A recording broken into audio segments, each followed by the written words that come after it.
Welcome students. The next topic that we are going to discuss is electric flux. अब what do you mean by electric flux? Electric flux होता क्या है? तो देखिए, total number of electric field lines crossing or you can say passing through per unit area. That means कि किसी भी unit area में से कोई भी अपने पास आप चाहे तो एक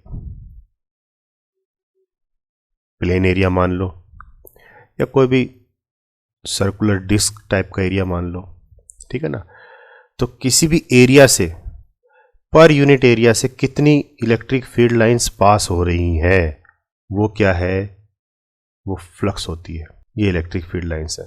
तो एक यूनिट एरिया से कितनी, मान लीजिए यूं इस टोटल एरिया ए है अपना, और एक यूनिट एरिया मैंने ले लिया ये मैंने ले लिया डी ए यूनिट एरिया। इस एरिया में से कितनी इलेक्ट्रिक फील्ड लाइंस मेरी पास हो रही हैं, ठीक है ना, या यहां से ओरिजिनेट हो रही हैं, ठीक है। तो वो मेरी क्या है, इलेक्ट्रिक फ्लक्स है। The total number of electric field lines crossing per unit area, ठीक है ना। ऐसे अगर मैं कोई सरफेस लेता हूं, स्पेरिकल सरफेस एस, ठीक है, तो उसमें से मैं देखूंगा कि यूनिट एरिया में से यानी कि कोई स्मॉल एरिया डीएस ले लिया, वहां से कितनी मेरी इलेक्ट्रिक फील्ड लाइंस पास हो रही हैं, वो फ्लक्स है अपनी। तो अब हमने क्या देखा है कि अगर मान लीजिए आपके पास कोई प्लेट है और पॉजिटिवली चार्ज्ड प्लेट है ये, तो पॉजिटिवली चार्ज्ड प्लेट्स पे हमने क्या देखा है कि इलेक्ट्रिक फील्ड लाइंस है वो ओरिजिनेट होती हैं, ठीक है ना, पॉजिटिव चार्ज प्लेट से या पॉजिटिव चार्ज से इलेक्ट्रिक फील्ड लाइंस ओरिजिनेट होती हैं, यही हमने पढ़ा है। तो किसी भी यूनिट एरिया से कितनी फील्ड निकली वो हमें बताएगा फ्लक्स। ऐसी अगर ये प्लेट मान लीजिए नेगेटिवली चार्ज्ड है, तो नेगेटिव चार्ज के ऊपर मैंने कहा था कि फील्ड लाइंस हमेशा क्या करती हैं, टर्मिनेट करती हैं, मतलब उसके सरफेस के ऊपर आती हैं, ठीक है ना, इस तरीके से ये इसके सरफेस पे आएंगी क्योंकि नेगेटिव प्लेट है, ठीक है ना। और ये हम डिटेल में पढ़ चुके हैं इलेक्ट्रिक फील्ड लाइंस को कि वो मतलब हमेशा सरफेस के ऊपर कैसे आती है, परपेंडिकुलर आती हैं, और ऐसे ही जब लीव करते हैं तो भी मतलब सरफेस के ऊपर हमेशा परपेंडिकुलर लीव करते हैं और कभी भी सरफेस के अंदर से पास नहीं होती हैं, ठीक है ना। They fall on the surface perpendicularly and they leave the surface perpendicularly, they never pass through a conductor, ठीक है ना, और एनी चार्ज्ड बॉडी। तो यहाँ पे भी कितनी फील्ड लाइंस एक यूनिट एरिया के ऊपर फॉल करती हैं, वो अपनी क्या है, फ्लक्स है, ठीक है ना। तो वो चीज़ बताना चाह रहा है। The total number of electric field lines passing या क्रॉसिंग पर यूनिट एरिया वो कितना क्रॉस कर रहे हैं, ठीक है ना। और कैसी क्वांटिटी है, स्केलर क्वांटिटी है ये, ठीक है ना। और इसकी जो ऐसा यूनिट है वो वोल्ट मीटर है और दूसरी है न्यूटन मीटर स्क्वायर पर कूलम स्क्वायर। अब ये आए कहाँ से, तो देखिए इससे पहले आप ऐसे समझो कि मैथमेटिकली इसका फॉर्मूला क्या है। मैथमेटिकली जो इलेक्ट्रिक फ्लक्स होती है फाई, वो होती है ई डॉट ए। ई क्या है आपका, इलेक्ट्रिक फील्ड है, और ए क्या है आपका, एरिया वेक्टर है, या फिर एलिमेंट बोल दो। एलिमेंट इन द सेंस कि हम बहुत छोटा सा एरिया लेते हैं, ठीक है ना, एरिया एलिमेंट या एरिया वेक्टर। तो इस हिसाब से भी आप इसको डिफाइन कर सकते हो इलेक्ट्रिक फ्लक्स को। It is the dot product of electric field and area vector associated with it, ठीक है ना। आप इसके हिसाब से डिफाइन कर सकते हो। कैसे डिफाइन करोगे, it is defined as dot product of electric field and area vector associated with it. Clear. तो यहीं से देखिए निकल के आती है इसकी ऐसा यूनिट निकल के आती है। तो देखिए इलेक्ट्रिक फील्ड और फोर्स में क्या रिलेशन है, तो हमने पढ़ा है कि F equals to Q E होता है ना। तो E यहाँ पे क्या हो गया अपना, E हो गया अपना F अपॉन क्यू, ठीक है ना। तो फ्लक्स क्या बन जाएगा अपना, F अपॉन क्यू और इनटू डॉट ए।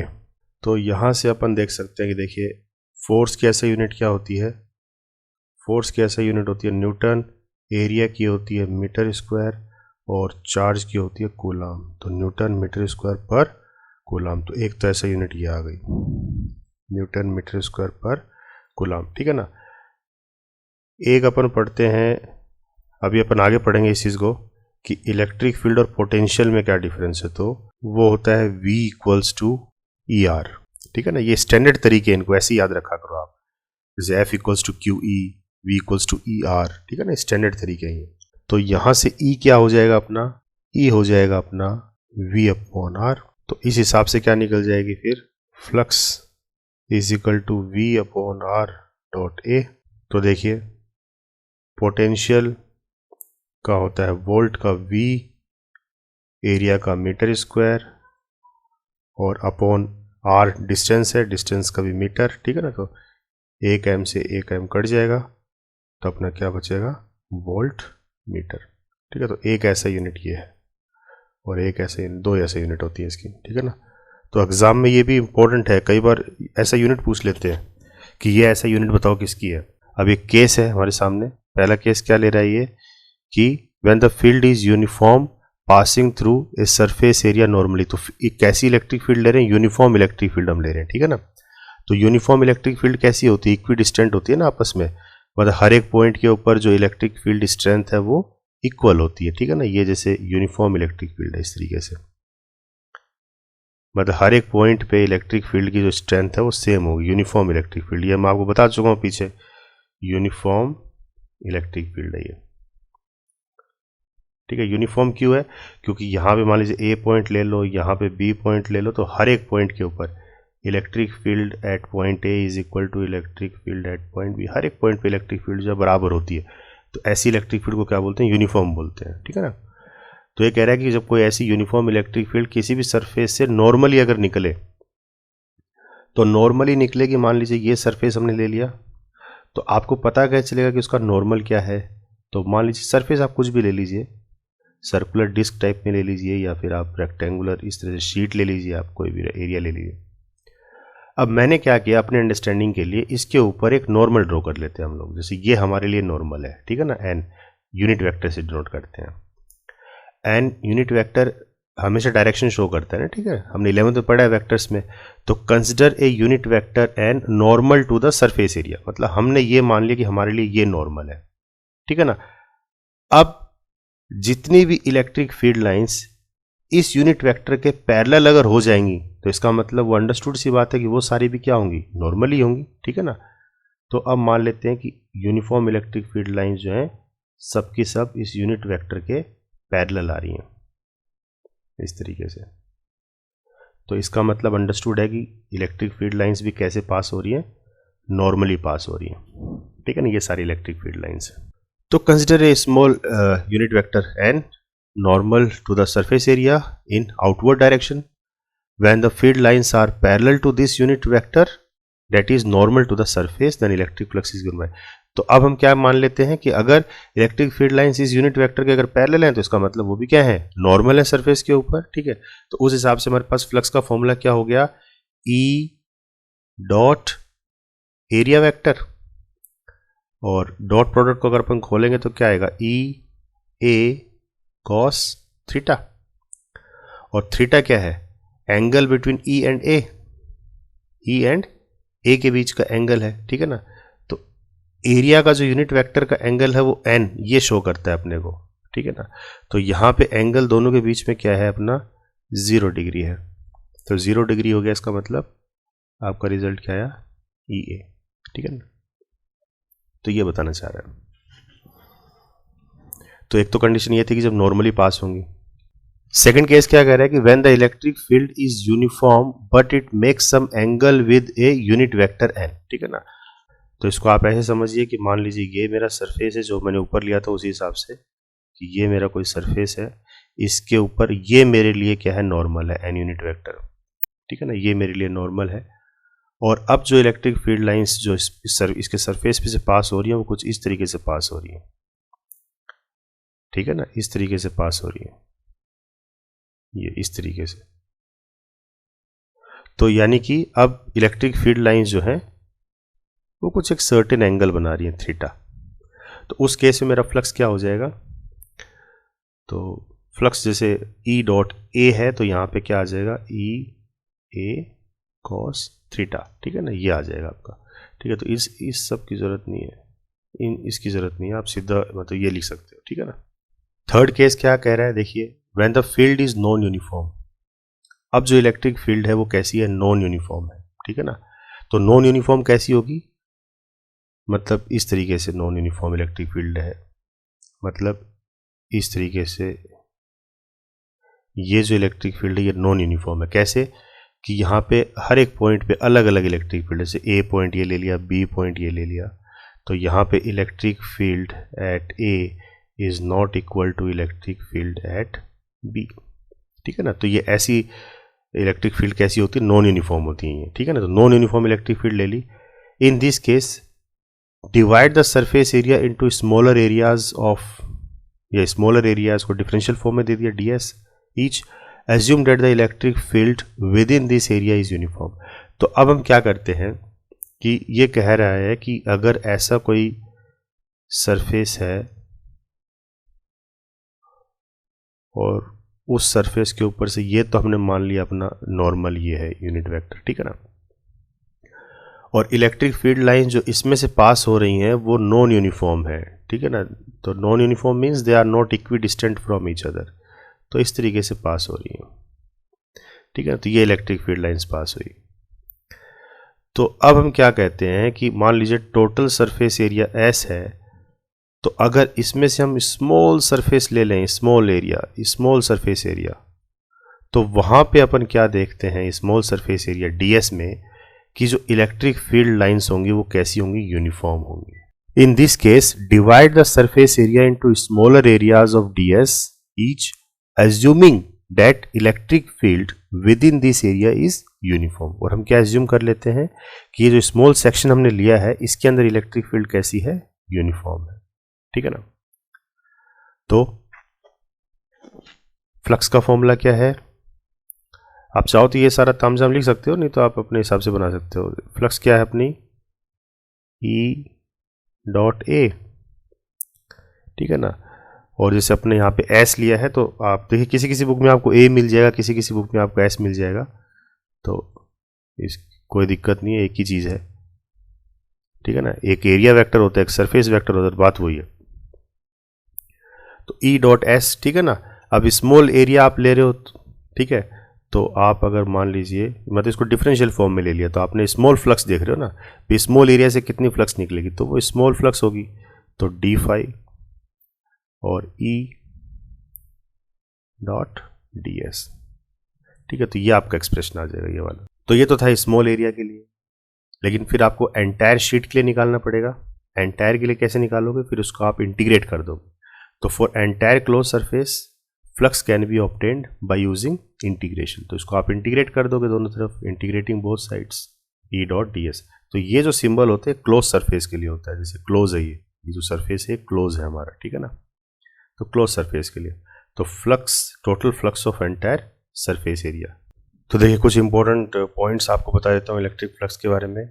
तो electric flux can also be defined as product of area and component of electric field normal to the area. तो ये वही वाली डेफिनेशन है, सेकेंड डेफिनेशन जो मैंने आपको लिखवाई थी, ठीक है ना, कि फ्लक्स क्या होती है, it is the dot product of electric field and area vector, ठीक है। तो वही है ये, ठीक है ना, इसको इस तरीके से भी लिख सकते हैं।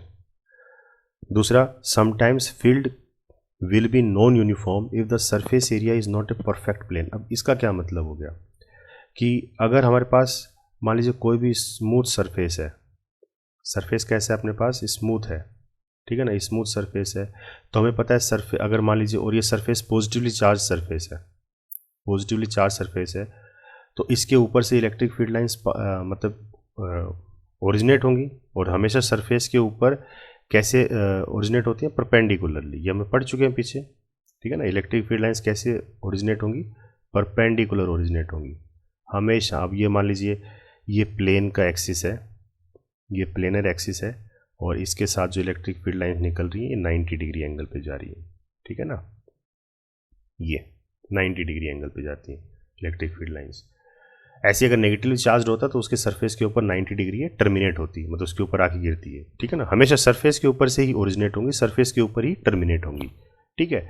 तो अगर स्मूथ सरफेस है तब तो कोई दिक्कत नहीं है, लेकिन अगर मान लीजिए आपका सरफेस रफ है, अब आप ये प्लेन के ऊपर तो देखो हम बना नहीं सकते इसको ढंग से, इस तरीके से कोई रफ सरफेस है मान लीजिए, तो अब रफ सरफेस है मतलब इसमें कहीं पे मतलब उठाव होंगे, कहीं पे मतलब इस तरीके से ऐसा कोई सरफेस मान लीजिए आप, ठीक है ना, ये कोई सरफेस एरिया है, एकदम रफ सरफेस है।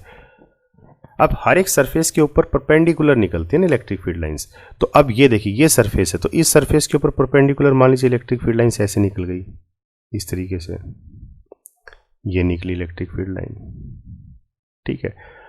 और फिर इस सरफेस के ऊपर से इलेक्ट्रिक, अब ये इस तरह से है तो इसके ऊपर इलेक्ट्रिक फील्ड लाइंस मान लीजिए कुछ इस तरीके से स्लैंट हो जाती हैं ऐसे।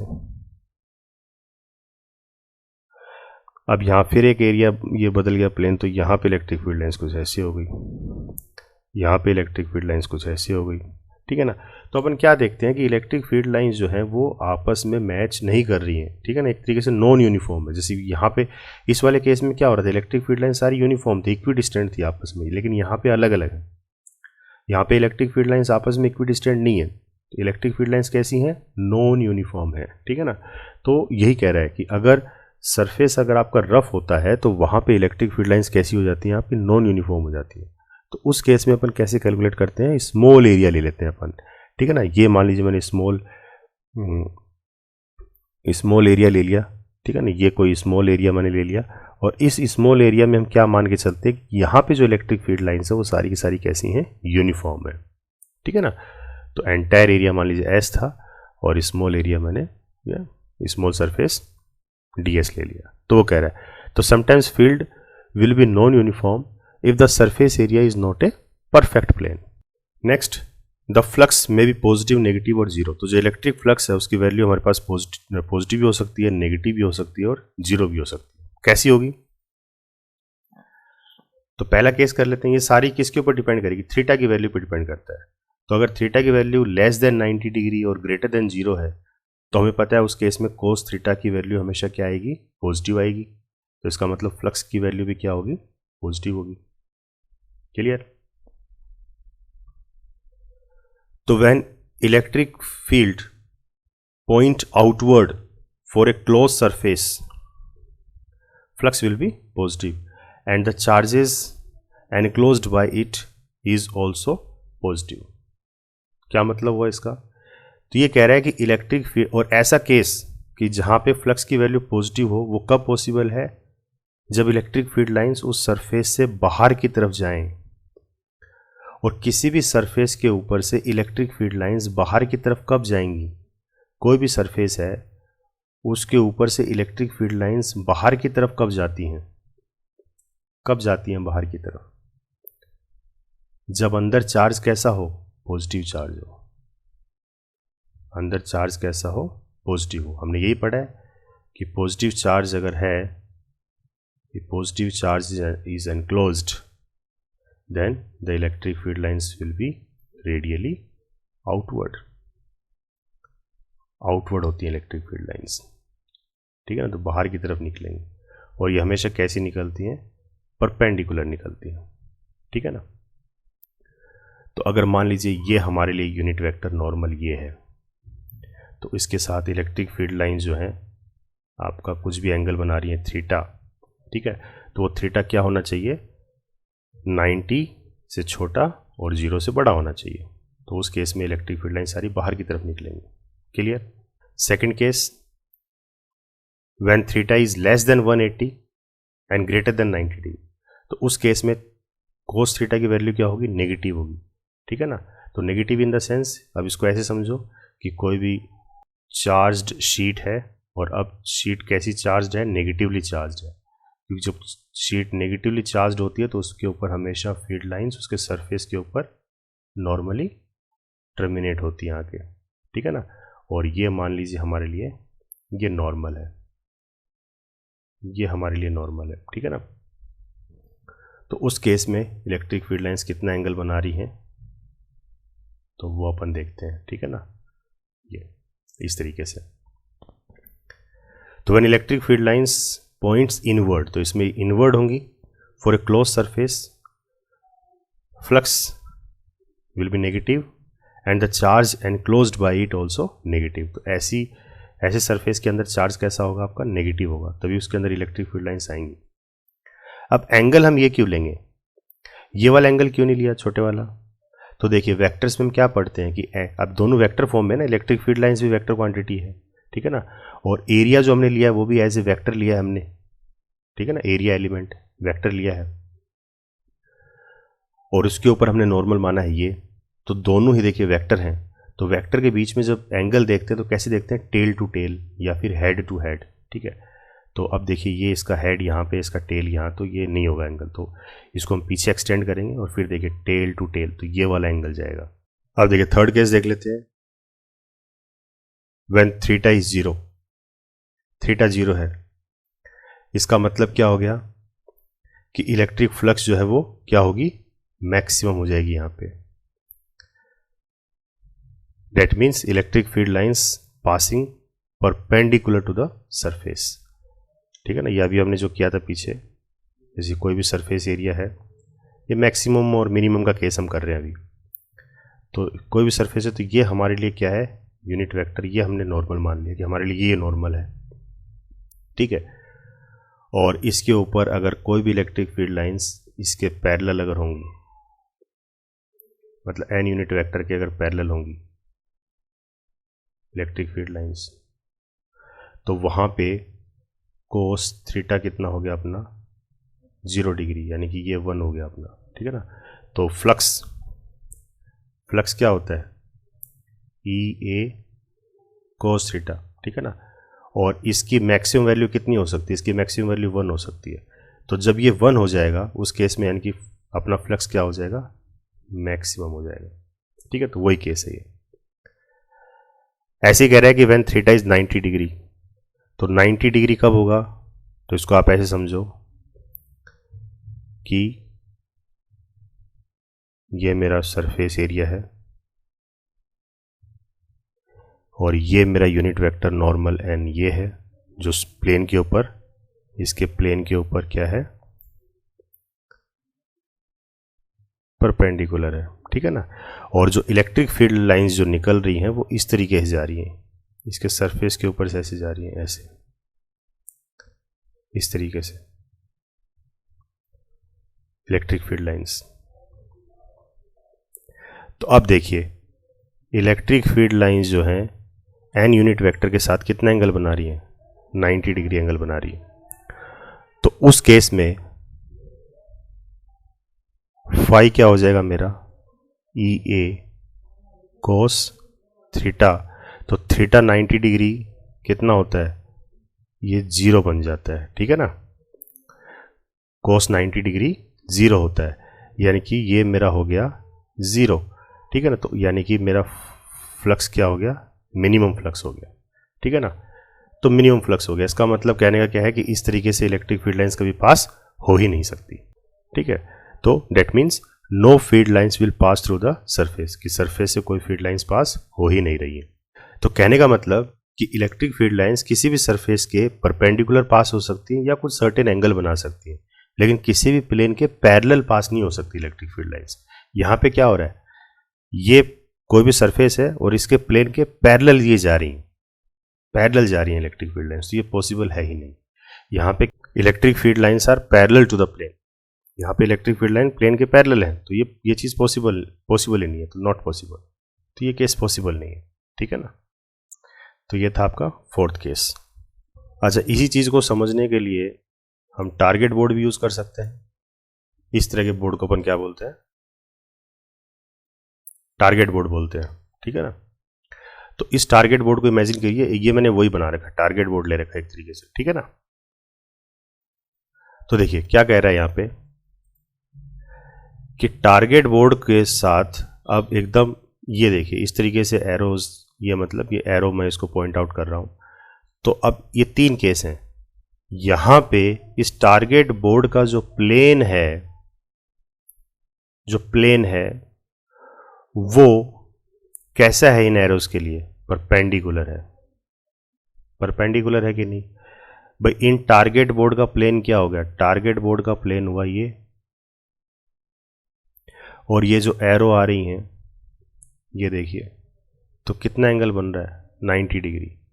मतलब टारगेट बोर्ड के प्लेन के साथ जब एरोज 90 डिग्री एंगल बना रही हैं, ठीक है ना। In another words you can say कि इलेक्ट्रिक फील्ड और प्लेन के साथ जो परपेंडिकुलर है उनके बीच में थीटा कितना बन गया, 0 डिग्री। तो चांसेस क्या है कि 1 2 3 4 5, ये 5 एरो है तो पांचों की पांचों एरो जो है इसके ऊपर आगे रुक जाएंगी, तो इनके मैक्सिमम रिजल्ट आएगा अपने पास। अभी जब हम इसको बोर्ड को हम जब स्लाइटली शिफ्ट कर देते हैं, थोड़ा सा स्लैंट कर देते हैं, तो अब हम क्या देखते हैं कि देखिए ये 2 एरो जो है बिना हिट किए पास हो गई, ये सिर्फ 3 एरो इसके अंदर आके रुकी, इसका मतलब थोड़े से रिजल्ट हमारे कम हो गए, ठीक है ना। The number of electric field lines passing through a unit area, तो वो अब क्या हो गया, कम हो गया, तो इसका मतलब फ्लक्स यहाँ पे कम हो गई आपकी, ठीक है ना। अब देखिए इस केस में क्या है, टोटली मैंने पैरेलल कर दिया, प्लेन को मैंने इलेक्ट्रिक फील्ड लाइंस के पैरेलल कर दिया। आप इन एरोज को मान सकते हो इलेक्ट्रिक फील्ड लाइंस, ठीक है ना। बोज एज इलेक्ट्रिक फील्ड लाइन, जो बो हैं उनको हमने क्या माना है, एज इलेक्ट्रिक फील्ड लाइंस माना है, ठीक है ना। तो अब इन इलेक्ट्रिक फील्ड लाइंस को अगर हम पैरेलल कर देते हैं प्लेन के साथ मैंने पैरेलल कर दिया, तो वहां पे एक भी बो जो है इस टारगेट बोर्ड को हिट नहीं करेगी और एज इट इज पास हो जाएगी। इसका मतलब इलेक्ट्रिक फ्लक्स क्या होगी वहां पे, 0। तो यहां पे फ्लक्स क्या होगी, 0। यहां पे फ्लक्स क्या होगी, मैक्सिमम। और यहां पे फ्लक्स क्या होगी, स्लाइटली लो। तो 2 चीजें आपको ध्यान रखनी है कि एंगल हम किसके बीच में ले रहे हैं। तो जैसे मान लीजिए कोई भी सरफेस है, सरफेस आप चाहे इस तरह से ले लीजिए, चाहे एरिया या इस तरह से क्लोज सरफेस ले लीजिए, एक ही बात है, ठीक है ना। अभी मान लीजिए ये इलेक्ट्रिक फील्ड लाइन निकली, इसके अंदर मान लीजिए पॉजिटिव चार्ज है और ये इलेक्ट्रिक फील्ड लाइन इस तरह से निकली है इसमें से। तो अब हमसे पूछे भाई कितने एंगल पे निकली, तो हमें पता कैसे चलेगा, तो इसीलिए अपन क्या करते हैं, नॉर्मल लेके चलते हैं। तो हमने क्या कर लिया, अपने हिसाब से ये नॉर्मल मान लिया, भाई हमारे लिए ये नॉर्मल है, ठीक है ना। अब अगर इसके पैरेलल निकलेगी तो इसका मतलब इलेक्ट्रिक फील्ड लाइंस भी क्या है, नॉर्मल है। और अगर इसके साथ कुछ एंगल बना रही हैं तो इसका मतलब नॉर्मल नहीं है, ठीक है ना। तो वही तरीका है। तो हम जो नॉर्मल लेके चलते हैं उसके साथ हमें देखना है कितना एंगल बना रहे हैं। तो देखिए यहां पे ये नॉर्मल है हमारा n यूनिट वेक्टर, इसके साथ कितना एंगल बना रही है, 0 डिग्री एंगल बना रहे हैं, थीटा 0 डिग्री आ रहा है, तो फ्लक्स मैक्सिमम हो गई। यहां पे देखिए ये नॉर्मल है, इस प्लेन के ऊपर नॉर्मल ये n यूनिट वेक्टर ये है, और इसके साथ ये कितना एंगल बना रहे हैं, 90 डिग्री एंगल बना रहे हैं। तो यहाँ पे थीटा कितना एंगल बन रहा है, 90 डिग्री एंगल बन रहा है, और कोस 90 कितना होता है, 0। तो यहाँ पे फ्लक्स क्या आपकी आएगी, 0 आ जाएगी। तो हम ये वाला एंगल देखेंगे, ठीक है ना। कई बच्चे कंफ्यूज हो जाते हैं, प्लेन को मान लेते हैं, प्लेन को नहीं मानना है। प्लेन के ऊपर हमने जो परपेंडिकुलर माना है उसके साथ आपको एंगल देखने हैं। क्लियर है। So this is all about electric field lines और इलेक्ट्रिक फ्लक्स।